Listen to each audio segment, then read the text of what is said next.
Hey Cultivator, welcome back to my channel. Have you ever had a quarter life or midlife crisis where you just wanted to quit your job, pack all of your bags, and move to a completely new state or country, move into a completely new industry, and have a completely new job title?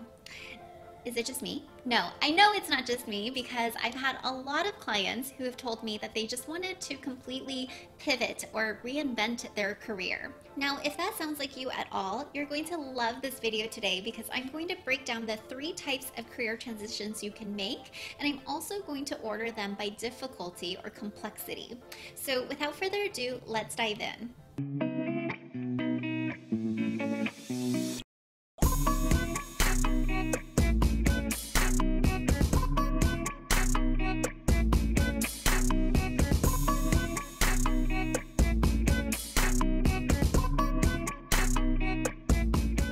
Alright, so the 3 types of career transitions you can make are really based on industry change, geographical change, or functional change. While it is possible for you to make all 3 changes at once, it is typically speaking unadvisable.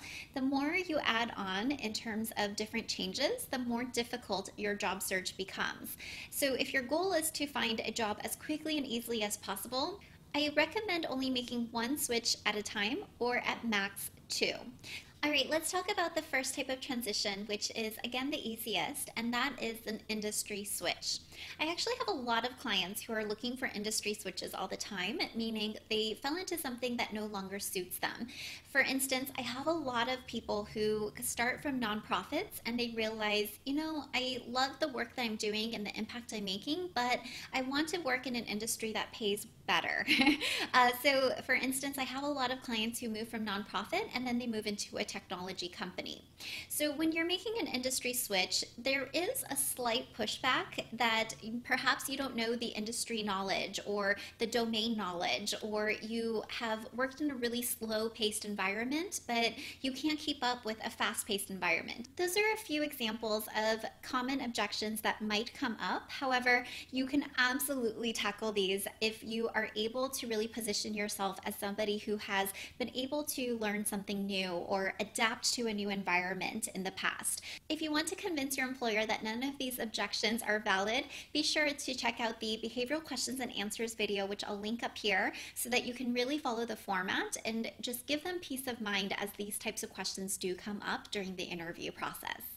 All right, the second change that you can make, which is a little bit trickier but not impossible by any means, is a geographical switch, meaning you're moving from one state to another. This is where you're really going to have to beat out the local candidates. However, I want to emphasize that a lot of companies are willing to relocate, and a lot of companies actually find candidates who are out of state to begin with because they can't find the right candidates in state. So just know that geographical location switch does not mean that it's a barrier, even if you're entry level. However, it does require you to be a little bit more savvy with your job search strategies because you can't attend, say, in-person networking events or in-person professional organizations and job fairs. For those that are making a geographical switch, it's really important that you can convey to your hiring manager or interviewer that this is a state and city that you really are looking forward to moving to. One of the biggest red flags for employers is that they have extended offers to people out of state before. They accepted the offer and they moved, they got onboarded, they trained, and then they realized, I hate this city. I can't stand being here, or I miss my family. So anytime you can really draw upon the fact that you are excited about moving to the city, that you've been proactively finding ways to get yourself to the city for some time, or that you have roots to this city, is really, really key in convincing your employer that you know what you're getting yourself into, and this isn't like a impulsive decision by any means, but something that you're really intentional about, and that can really set you apart from other out-of-state candidates that you're competing against, as well as the people who are already living there. When it comes to geographical switch, again, you have to get really creative with your online networking. The beautiful thing about social media and the internet is that we are all connected now. So really there's no excuse to not be able to get a job out of state, but it does require you to be more savvy in your messaging, making sure that you have a polished online personal brand in place, and you're being very strategic about your outreach and your partnerships. All right, so we just talked about the industry switch and the geographical switch, which again are quite simple. The most complex and complicated of the switches is what I call the functional switch, which means that you're moving from one department or title to another unrelated department or title. This is really where you're drawing upon your transferable skills and trying to market yourself into this completely new role that doesn't match anything from your past experiences.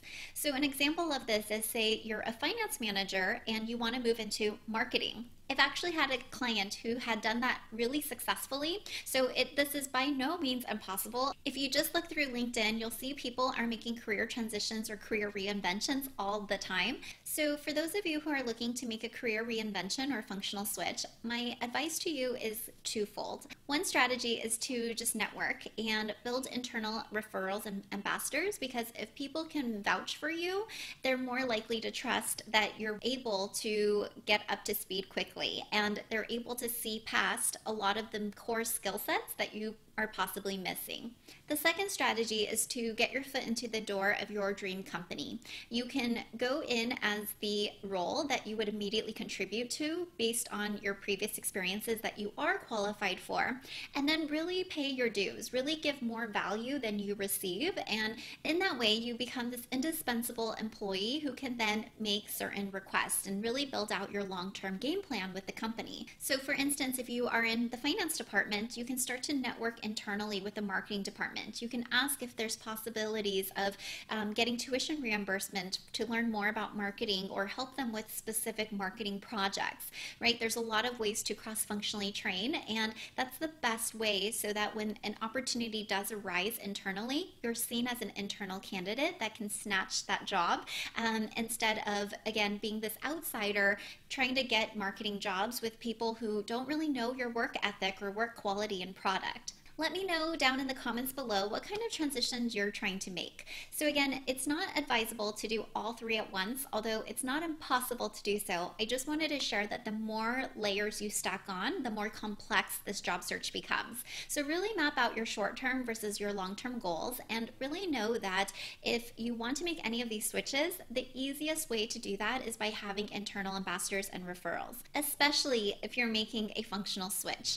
So no matter where you are in your job search, one of the best ways to get those dream jobs is really by having those referrals in place. If you need help with getting strategic about your job search, so you're not just spraying and praying and crossing your fingers, definitely check out the description links down below. I have a couple of ways you can work with me.